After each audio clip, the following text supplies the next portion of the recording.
Salut, c'est Thomas du site gagner au parisportif.com. Alors aujourd'hui, on se retrouve pour la deuxième vidéo de la semaine. En fait, c'était une série dans laquelle je t'explique comment comment analyser des matchs quand tu n'as pas de temps ou quand tu as peu de temps. Et aujourd'hui, en fait, je vais te montrer comment j'ai réussi à diviser par 5 mon temps de recherche et d'analyse pour mes paris tennis. Alors, donc, comme je te disais, mardi, je t'ai expliqué comment faire pour analyser des matchs quand tu avais peu de temps. Donc, dire qu'on n'a pas de temps, je trouve que c'est pas forcément vrai. Parce que du temps, si on veut en trouver, on peut en trouver. L'exemple aujourd'hui, c'est le plus fréquent, c'est Facebook, d'accord? Parce que les statistiques montrent que 50% du temps passé sur Internet par les gens, c'est sur Facebook. Donc, il n'y a pas que Facebook, tu as aussi YouTube, tu as aussi le temps que tu passes sur d'autres applications comme Snapchat, comme machin, enfin des trucs comme ça.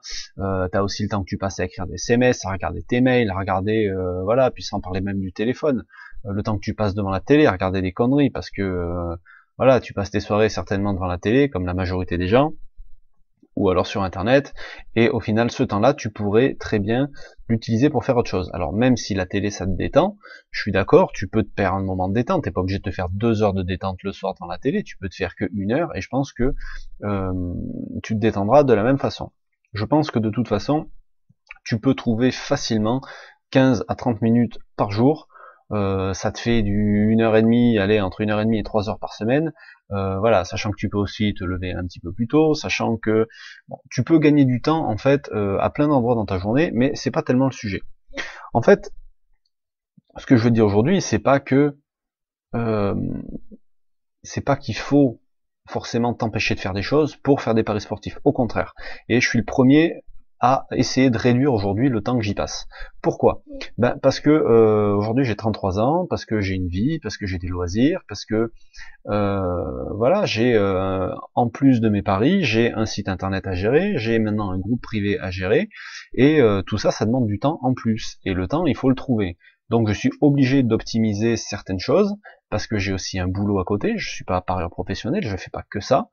Donc tout ça, faut que je m'en occupe, et pour m'en occuper, il faut que j'arrive à dégager du temps. Donc pour dégager du temps, il faut optimiser des choses. Et une des choses qui me cassait vraiment les pieds, pour pas dire autre chose, c'était le temps que je passais pour chercher certains paris au tennis.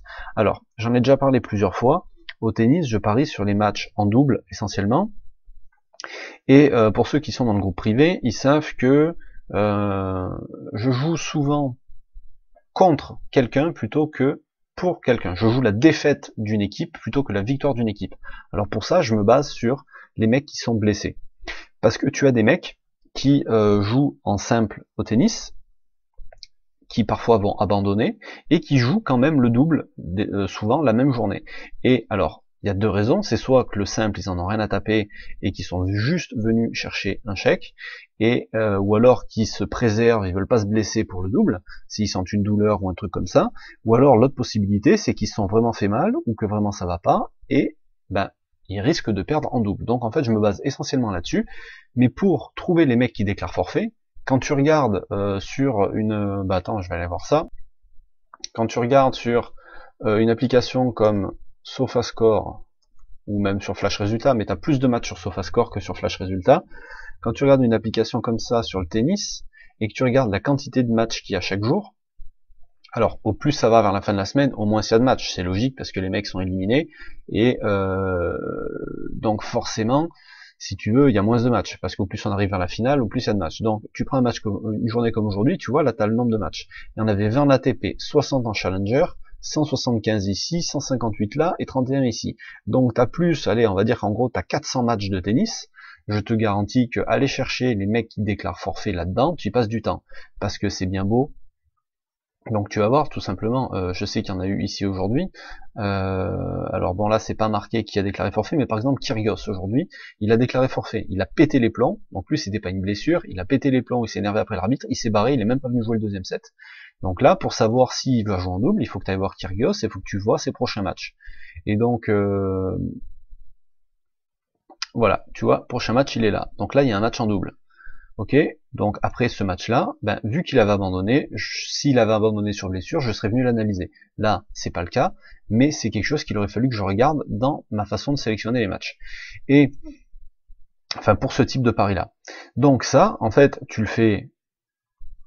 Si tu dois le faire sur 400 matchs, je t'explique pas le temps que tu peux y passer dans la journée. Et il y a quelques mois, j'y passais vachement de temps. Donc un jour, ben, en fait, à force de me demander comment je pouvais faire, parce que c'était long, c'était rébarbatif, c'était chiant, et des fois, ben, tu fais ça pour rien, carrément pour rien. Surtout que là, les matchs sont finis, donc c'est facile de chercher, mais quand les matchs ne sont pas finis, ou que tu viens, tu vois, par exemple là, il te reste encore des matchs à jouer, donc tu te dis cela, faudra venir les voir plus tard, etc., etc., c'est une perte de temps pas possible. Donc, il fallait optimiser ça. Et un jour, j'ai une illumination, et ben en fait, j'ai payé un programmeur pour qu'il me fasse un script, et que je reçois directement dans ma boîte mail la liste des joueurs qui sont blessés et qui jouent en double. Donc ça, c'était le fichier Excel que tu as là. Donc tu vois, tout ça, c'est la liste des gens qui sont blessés au tennis. D'accord, donc tu vois, ça va jusqu'à là. Donc sur les 7 derniers jours, je reçois la liste des mecs qui sont blessés. Et là, je reçois, donc là, j'ai la date de la blessure dans la deuxième colonne. Donc que ce soit les hommes ou les femmes. Là, j'ai la date de leur prochain match, l'heure du prochain match et le lien du match. Comme ça, j'ai pas besoin, tu vois, si je clique sur ce lien-là, enfin, j'ai juste à copier ce lien. Par exemple, ici, on va reprendre l'exemple de Kyrgios. Kyrgios, il a abandonné aujourd'hui. Il rejoue demain, donc à 9h30. Et si je veux aller analyser le match, j'ai juste à copier ce lien-là. Je vais ici, tac, et j'ai pas à chercher. Et là, je peux faire mon analyse. Donc, tu vois, voilà. Après, je me sers de ça, je peux faire mon analyse, et éventuellement, je fais une recherche dans Google sur Kyrgios pour connaître la raison de sa blessure. Voilà. Et ça me prend franchement un temps, mais minime. Et donc, le programmeur qui m'a fait ce petit truc-là, si tu veux, il m'envoie, en fait, j'ai automatisé, je reçois un mail à une certaine fréquence de la journée, et j'ai la liste qui est actualisée. Donc en fait, j'ai mon temps de recherche qui avant approchait peut-être, alors j'ai exagéré, peut-être quand j'ai dit il est 1 heure par jour, mon temps de recherche, si tu veux, aujourd'hui, il a été réduit à 0. Je ne passe plus de temps à rechercher des joueurs blessés au tennis. Alors, je continue quand même à analyser pour chercher d'autres matchs, mais cette recherche-là, je l'ai réduite complètement à 0. Et donc, mon temps, aujourd'hui, c'est juste l'analyse. Il n'y a plus que l'analyse à faire. Donc, tu vois qu'en réfléchissant un petit peu, on peut arriver à optimiser les choses et à gagner du temps. Et donc, moi qui trouvais que je manquais de temps, parce que des fois ça j'avais pas le temps de le faire, donc du coup, voilà, j'étais un peu frustré parce que je passais à côté de bons coups, j'avais l'impression, etc., etc. Ben aujourd'hui, enfin maintenant ça fait un moment maintenant que j'utilise ce truc-là, je ne passe plus de temps à chercher les matchs viennent à moi directement dans ma boîte mail et j'ai juste le temps d'analyse à consacrer. Donc le temps le plus long, c'est toujours la recherche, et bien ce temps-là, aujourd'hui, je ne l'ai plus. Donc voilà, je voulais t'expliquer aujourd'hui juste ça, parce que c'est des choses que tu peux toi aussi mettre en place dans tes paris. Alors je vais pas y réfléchir pour toi, c'est pas la peine de m'envoyer des mails pour me demander comment faire, comment ci, comment ça.